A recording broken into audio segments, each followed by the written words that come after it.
On the night of January 31st, 2018, fewer than 24 people broke into a warehouse in the south of Tehran.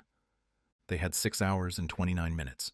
Inside, 32 Iranian-made steel safes, each nearly 3 meters tall, containing what Iran's own documents called the Atomic Archive. 100,000 pages of weapons designs, warhead schematics, production plans, and the detailed record of a nuclear weapons program that Iran had been telling the world did not exist. The agents carried blowtorches that burned at 2,000 degrees Celsius.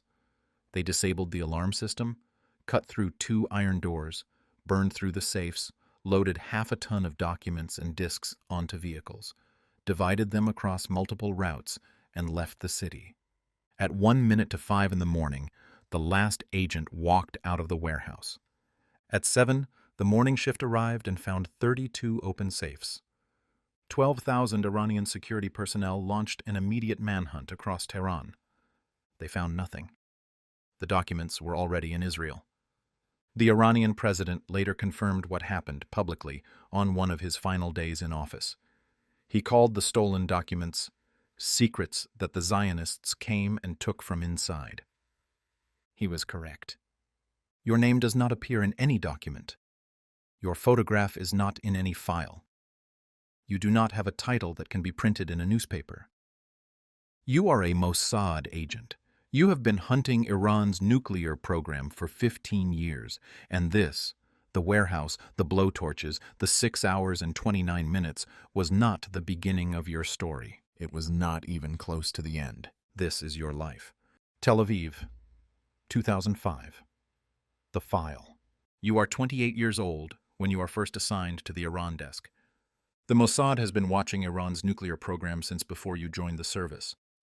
The organization's institutional knowledge of the program goes back to the 1990s, when Israeli agents began monitoring Iran's efforts to acquire nuclear technology and missile components from Europe, Asia, and the remains of the Soviet Union. They tracked the networks. They mapped the scientists. They built files on every significant figure in the program, their habits, their roots, their vulnerabilities. The file you are given on your first day contains one name at the top, Mohsen Fakhrizadeh. He is a physicist, an officer in the Islamic Revolutionary Guard Corps, a professor at a university in Tehran.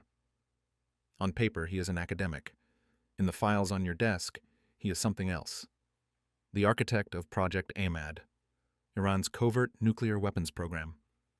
The man who has been directing the most sensitive work, hiding it from IAEA inspectors, moving it between facilities to avoid detection, and lying systematically to the international community about what his country is building.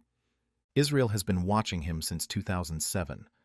Before you joined this desk, someone else was sitting where you are now, reading the same file, maintaining the same surveillance. Your job is to continue their work. You speak Farsi. You were trained in signals intelligence, human intelligence, and the specific financial and supply chain analysis that allows you to trace the movement of controlled materials across borders. You have a cover that you will not describe here. You have a legend, a constructed biography that can withstand scrutiny. For 3 separate identities in 3 separate countries. You begin. The supply chain, 2006 to 2016. The first battlefield is not Iran. It is everywhere else. Iran cannot build a nuclear weapon alone. It needs equipment, materials, and expertise that its own industry cannot produce. It needs centrifuge components from Germany, specialized steel from Switzerland, electronic components from South Korea, valves, pumps, measuring instruments, the industrial infrastructure of a weapons program sourced from countries that would never knowingly sell it. Your job, for years, is to find the nodes in this network and close them. Some closures are legal, intelligence shared with German or Swiss authorities who then deny export licenses, arrest procurement agents, seize shipments at customs. Some closures are something else. Through a web of front companies, your unit funnels deliberately flawed components into Iran's nuclear supply chain. Pipes, valves, and instruments designed to malfunction under pressure. The components arrive in Iran looking exactly like what they are supposed to be. They pass inspection. They are installed. they fail. Key facilities at Natanz suffer mysterious malfunctions. Iranian officials attribute the setbacks to technical difficulties. Inside the Mossad, the technical difficulties are understood precisely. You also track the scientists. There are names on a list. Men who are essential to the program's progress. Men whose knowledge cannot be replaced quickly, whose removal would create delays measured in years rather than months. Between 2010 and 2012, 4 Iranian nuclear scientists are killed in Iran. Magnetic bombs attached to their cars by motorcyclists in Tehran traffic. Iran blames Israel. Israel does not comment. You do not discuss the specifics of what you know about these operations. What you know is that the program continues. Fakhrizadeh continues. The centrifuges spin at Natanz. The archive grows. The gap between what Iran tells the world and what is actually happening inside the program widens every year. You keep working. Tehran, January 31st, 2018. The intelligence comes from a female agent who speaks fluent Farsi and has an engineering background. She has been inside Iran. She has identified a warehouse in the Fakhrizadeh district of southern Tehran. A building that looks, from the outside, like a dilapidated storage facility in an industrial area. Nothing about it invites attention. It is the kind of building that exists in the background of every city, noticed by no one. Inside, according to her intelligence, are 32 safes containing Iran's complete nuclear archive. Every document, every design, every record of Project ABSARD going back to 1999. Iran has been quietly consolidating this material, moving it from sites across the country to this single location. It is, in the language of intelligence work, a target. Mossad Director Yossi Cohen issues the order, "Bring it home." The preparation takes 2 years. Your unit builds a full-scale replica of the warehouse in another country. You acquire identical Iranian-made safes and practice cutting through them with blowtorches. You run the operation again and again until the timing is exact, until every agent knows every step, every contingency, every exit. The night chosen is January 31st, 2018. That night, Tehran experiences the longest total lunar eclipse of the century. The sky is unusually dark. A fog rolls in over the city, thick at precisely the hours when the team moves in and when they need to move out. At 22:30, the operation begins. At midnight, the jamming device overrides the alarm system. The agents breach the first door, then the second. 32 safes, blowtorches burning at 2,000 degrees. The agents know which 6 safes hold the most critical material. The intelligence tells them exactly where to look. They cut those 6 open first. They work through the others in order of priority. At 1 minute to 5 in the morning, the last agent walks out. Half a ton of material, 100,000 pages, 183 compact discs, divided across multiple vehicles on multiple routes out of the city. When the morning shift arrives at 7 and finds 32 open safes, the manhunt begins. 12,000 security personnel searching a city of 8 million people. The documents are already in Israel. 3 months later, Netanyahu stands at a podium and presents them to the world.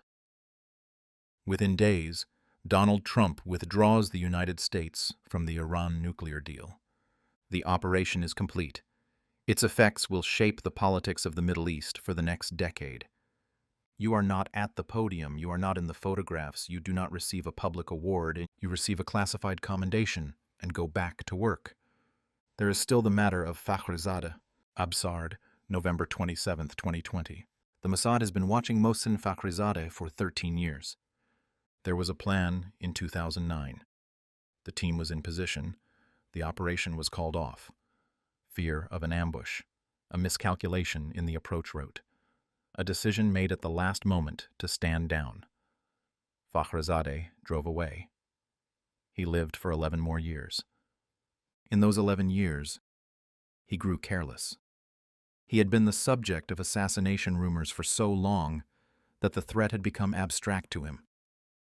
something that existed in intelligence reports rather than in the real world. He had begun driving his own vehicle, an unarmored black Nissan Tiana sedan. On November 27, 2020, he is driving from his vacation home on the Caspian Sea to his country house in ABSARD, east of Tehran. His wife is in the passenger seat. His bodyguards follow in separate vehicles behind him. On the road ahead, there is a blue Zamyad pickup truck parked at the roadside. It looks abandoned. It has been there for some time. No one has investigated it. Inside the truck, concealed beneath a false body, is a modified FN MAG machine gun, a Belgian-made weapon attached to a robotic apparatus equipped with artificial intelligence and multiple camera systems, capable of firing 600 rounds per minute. It weighs approximately 1 ton. It was smuggled into Iran in small parts over several months and assembled at a location outside Tehran. There is a speed bump on this road. Fakhrizadeh's convoy slows. The cameras in the truck identify the black Nissan. The facial recognition system confirms the driver. In a command center more than 1,000 miles from ABSARD, a Mossad operative is looking at a screen. The entire operation team left Iran weeks ago. No Israeli agent is within 1,000 miles of this road. The operative fires. The operation takes less than 60 seconds. Fakhrizadeh is hit while inside the car. He exits the vehicle. He is hit again. His wife, who is in the passenger seat throughout, is uninjured. The truck self-destructs. Mohsen Fakhrizadeh, the architect of Iran's nuclear weapons program, the man you have been hunting for 15 years, is dead. Iran's Supreme National Security Council convenes an emergency meeting. The security services trade blame. The country that maintained brutal internal surveillance on its own citizens could not protect its most critical nuclear scientist. You are in Tel Aviv. You read the confirmation on a screen. You close the file. You open the next one. The Mossad does not confirm or deny its operations. It does not need to. The nuclear archive, half a ton of documents stolen from the heart of Tehran in 6 hours and 29 minutes, was presented to the world by Netanyahu, confirmed by the Iranian president, and shaped the course of international diplomacy. Mohsen Fakhrizadeh, the man Western and Israeli intelligence called the father of Iran's nuclear weapons program, was killed on a road outside Tehran by a machine that was not there. Israel has been conducting this shadow war for 30 years.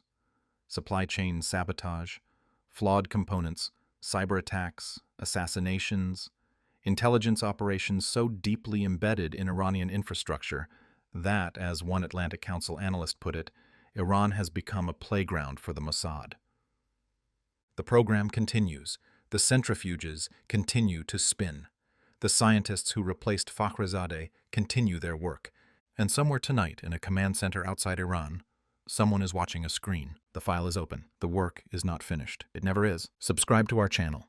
New video every week. There are 1,000 more worlds like this one.